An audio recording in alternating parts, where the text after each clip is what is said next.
យកទៅថាចូលដៃអីយយកន្លែងនេះដល់យើងមែនទេលេខទៅស្អីលេខទៅស្អីមកនេះគាត់អត់មានមករវាងកម្ពុជាប្រេស៊ីលក្ខណៈកងចង្រៀមរំជើបនេះគាត់តាមបានទស្សនាហើយបងប្អូនទស្សនានៅលើពេកបាទហកមានរឿងពេកកម្ពុជាជួយឡើងជំនាញផងហើយជាប្រទេសនេះនៅលើប្រព័ន្ធទូរទស្សន៍កម្ពុជា DKUHD បងប្អូនរហងកីឡាករបញ្ចរិទ្ធស័យយ៉ាងចិត្តទឹកទៅដល់គ្រូសេនបន្ថែមមកប៉ះជាមួយនឹងកីឡាកររបស់ប្រេស៊ីលរ៉េនហ្វូតេសលីម៉ាអាយ៉ារិទ្ធស័យរិទ្ធស័យដល់ចូលចំពោះកបោមើលទៅមិនជាអីប្រមាណទេការចូលទៅតែការធ្វើយកអីយយរិទ្ធស័យរិទ្ធស័យមកនេះគាត់អត់មានមករៀនអាយ៉ាដូរទៅមកតាចូលដៃជាងបើយកទៅតាចូលដៃអីយយកន្លែងនេះដល់យើងមែនទេដល់លោកកាមេរ៉ារាប់ហើយ 2 3 4 5 6 7 8លំនូសវណ្ណរាប់8ហើយ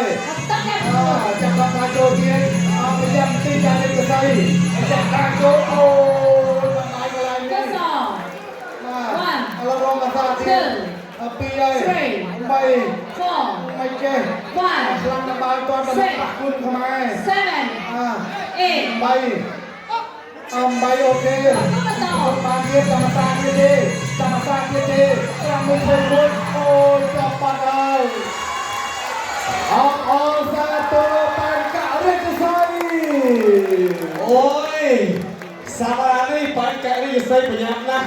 សង្ស័យដែរសង្ស័យយើងដល់ពេលដាក់គ្នាដល់ការងាររបស់យើងបានកំណត់ត្រាហើយនៅក្នុងទឹកទី1នាទី 1.32 វិនាទីអរសុទ្ធបាទនេះពីការប្រកួត3គូកន្លងមកប៉ែនកែរិទ្ធស័យនៅលើ top បាទនៅលើ top 6ហើយបាទនៅលំដាប់ទី1ក្នុងចំណោមtop សម្រាប់ top 4បាទ top 4មានន័យថា4នាក់អាចរងចាំ2រូបទៀតបាទឥឡូវនេះសូមឲ្យលោកគ្រូពេទ្យមកជួយសម្រួលទៅដល់ការកីឡាករប្រេស៊ីលចាំនៅដល់កីឡាករប្រេស៊ីលវិញចូលកន្លែងណាទស្សនារូបភាពស្រូបមកសិននេះកន្លែងនេះបាទទស្សនារូបភាពស្អាតចិត្តជុំទៀតរបស់កូនប្រហ